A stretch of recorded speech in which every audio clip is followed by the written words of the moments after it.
Oi, o nosso conteúdo de hoje é complementar do anterior. Nós estamos falando sobre a teoria da comunicação no sentido de traduzirmos um aproveitamento prático para o publicitário em relação à comunicação frente à massa, à multidão, a públicos, né? Que no fim remete aos projetos de comunicação que vão estabelecer como a gente vai chegar até onde a gente precisa chegar. Nós vimos na aula passada que isso muito bem se equivale à questão do comportamento do consumidor relativo às teorias do marketing e fecham muito bem com as questões desenvolvidas na literatura Princípios de Marketing de Philip Kotler e Gary Armstrong, que dá para a gente tirar esse comparativo entre as questões de como os públicos, né, como as pessoas elas estão muito sincronizadas dentro das questões de serem influenciadas, né, por comunicações que venham instalar ou implantar algumas opiniões, né, seja elas pública ou seja ela referente à questão, como eu já falei anteriormente, comercial, no sentido de eu desenvolver opiniões sobre produto e serviço de forma com que eu venha buscar engajamento para um público-alvo específico, por exemplo, né? Assim, então, nós falamos e vimos sobre as características e reafirmo agora que afeta o comportamento do consumidor, que são elas culturais, sociais, pessoais e psicológicas, né? E a opinião pública ela é muito bem instalada dentro das questões culturais, sociais, que vão chegar às pessoais, né? E então, essas moldam públicos e geram opiniões e comportamentos semelhantes quando as pessoas estão instaladas e inseridas dentro de um mesmo processo social, vamos assim dizer. Então, vamos falar sobre a questão do fator cultural, né? Toda a cultura, ela agrega em si subculturas, né? O que são subculturas? Se não oriunda da raça, religião, da geografia, vindo de outros países, né? E outros fatores também, inclusive a faixa etária, como, por exemplo, pessoas da terceira idade, ou seja lá como queiram chamar, né? E também, dentro da questão cultural, tem as classes sociais, né? Que isso tudo interfere. As subculturas são, como eu falei, como, por exemplo, os hispânicos nos Estados Unidos, os afrodescendentes americanos, né? Os asiáticos, as pessoas da terceira idade, todas elas têm um fator em comum, né? Ou oriundo de uma raiz cultural igual, ou estão referente a uma faixa, um ciclo de vida com que eles estão dentro do mesmo comportamento, geram um sincronismo, né? E essas questões influenciam muito em opiniões, né? Essas subculturas, elas são muito afinadas entre si no sentido de terem a mesma crença, os mesmos valores, os mesmos ícones referente a outras questões, né? E a classe social, as pessoas de classes sociais iguais, elas também se comportam de forma igual referente a várias questões, ao mesmo tempo aos vários tipos de consumos, a valores de marcas, né, em específico também, e também as questões, os fatores sociais, eles são também, é outra questão importante, que agregam grupos, diferentes, né, que também eles têm opiniões formadas sobre tudo. Então, por exemplo, dentro dos atores sociais existem grupos afins, grupos que são próprios dentro da mesma religiosidade, tem o mesmo questões referenciais políticas, né, que seja, são grupos que fazem parte de clubes, de instituições, né, e são, inclusive, esses fatores sociais, existem grupos que eles aspiram participar de outros grupos, e por isso que a publicidade muito bem trabalha em relação a alguns produtos ou serviços, um produto principalmente, né? O esportivo, ele tem um bom exemplo sobre isso. Por que vocês acham que muitas vezes na publicidade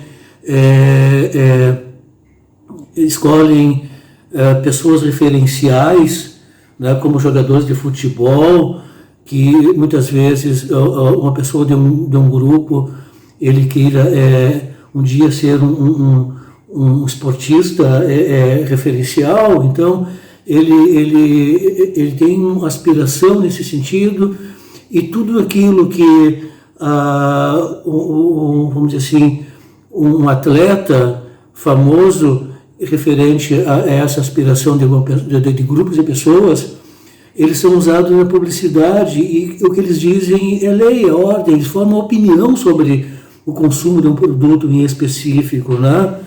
E dentro dessa questão aí também, desses fatores sociais, da questão grupo, existem os formadores de opinião, é onde eu quero chegar. E é dentro dessa questão também que a gente trabalha com buzz marketing. Buzz marketing é uma questão que a gente vai ver logo em seguida na continuação, mas o buzz marketing, tudo que a função dele é criar uma opinião formalizada de pessoas que são referências, né? São formadores de opinião, e eles, em função de um acontecimento que a gente gere, ele vem a fazer o buzz marketing dentro do seu grupo social. O buzz marketing é praticamente primo, vamos dizer assim, do marketing viral, né? Porque o marketing viral ele é colocado intencionalmente nas redes sociais, e as pessoas vão reproduzindo, vão mandando, porque chegaram a elas com força, e elas querem também reproduzir essa opinião ou esse contexto. E o buzz marketing, ele tem um processo de ser um viral social. Uma pessoa que implante em um grupo uma questão específica para gerar isso, e muito bem utilizado na questão comercial, ou seja, ela vai passar para frente, tá bem? Então, depois, entre os fatores sociais, nós temos a família, que é um importante núcleo gerador de opinião, né? E também as pessoas que têm papéis e status sociais, no sentido de que, como nem tudo é para todos, né? Às vezes, como, por exemplo, alguma questão de influenciadora, seja ela comercial ou de mudança comportamental, através dessa questão que a gente está estudando, que é a opinião pública, lançar uma opinião pública frente a um grupo social com papéis e status definido, como, por exemplo, militares, como advogados, como médicos. Então, a eles eu me refiro também, e de forma diferente, eu tenho que entender isso, né? Depois nós temos os fatores pessoais, que também oferecem essa influência. A idade, o ciclo de vida das pessoas interfere muito no processo de opinião, porque em determinado momento do ciclo da vida deles, eles são rebeldes frente a uma causa, e depois, lá à frente, numa faixa etária mais avançada, eles podem estarem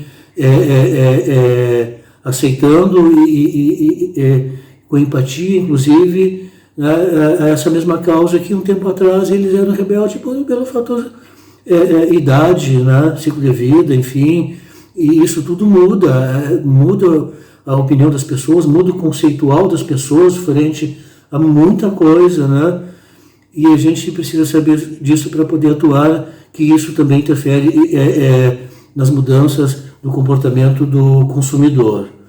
Tá? E o publicitário tem que ficar atento a isso. Então tem que fazer essas traduções que eu estou fazendo agora.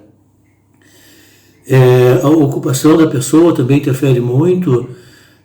O trabalhador tem ideias diferentes em relação ao executivo frente à decisão de compra de produtos e ter serviços também, né?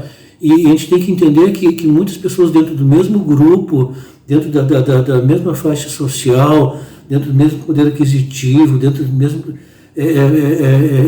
momento cultural ou de educação, pela sua psicografia, pelo seu estilo de vida, ela vai ter opinião diferenciada também. Então tem que identificar quais são os estilos de vidas que existe em relação a essas questões, né? A personalidade das pessoas também influencia muito nisso. A autoimagem que ela tem de si, ela vai se referir às questões para se aproximar a dela, e isso muito bem em marketing e comunicação nós temos que entender a favor, inclusive, de campanhas publicitárias ou de propaganda, né?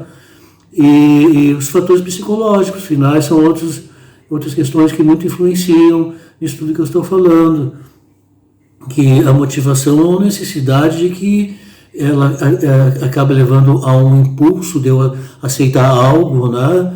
E então tem todas essas questões aí que a gente tem que estar elaborando e bem adequado no sentido de traduzir a questão social que a disciplina de opinião pública oferece, para eu transportar ela para o comportamento do consumidor enquanto eu publicitário.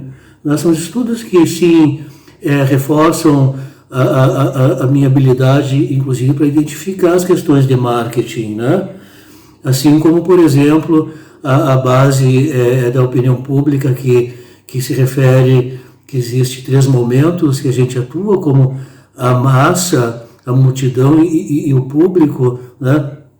Na massa, por exemplo, eu penso que a comunicação ela deve ser muito direcionada à mudança comportamental de uma massa, influenciá-la com que ela mude seu comportamento, mude seu pensamento, e isso é uma ação de comunicação de fundamento de propaganda ideológica, de mudança comportamental, como, por exemplo, atualmente a gente está com esse problema da pandemia, e a comunicação nesse sentido tem que ser para a massa, tem que atender a todo mundo, não interessa quem, é de massa. Então eu tenho que usar um mix de mídia muito forte, né, no sentido de fazer com que as pessoas mudem seu comportamento. Tem que usar máscara sim todo dia, quando estiver fora de casa, tem que fazer esse isolamento social, afastamento, e obedecer os protocolos de segurança,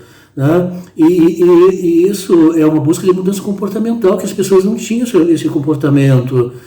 E geralmente vocês percebem que quando eu trabalho com uma comunicação para a massa, eu uso o approach terrorista. O que quer dizer o approach terrorista? Quer dizer o seguinte, que o meu tema de comunicação é para assustar as pessoas, para elas, opa, eu entendi, eu vou fazer isso se vocês querem. Como, por exemplo, a dengue mata. Já teve essa campanha há muito tempo, que deveria continuar, ou a gente se importar com isso também, mas é outro caso. A dengue mata. Isso é uma comunicação de approach terrorista, né, para assustar as pessoas. A comunicação de propaganda ela é muito intensiva, é muito política, é muito forte, tem que ser assim. Né? Ninguém vai tratar fazer as pessoas mudarem com pedindo, por favor, mude, use máscara, etc. e tal. Bem, eu acho que vocês compreenderam.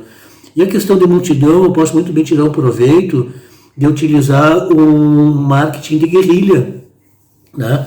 Que multidão são grupos que isolados que se reúnem em função de algum acontecimento, né?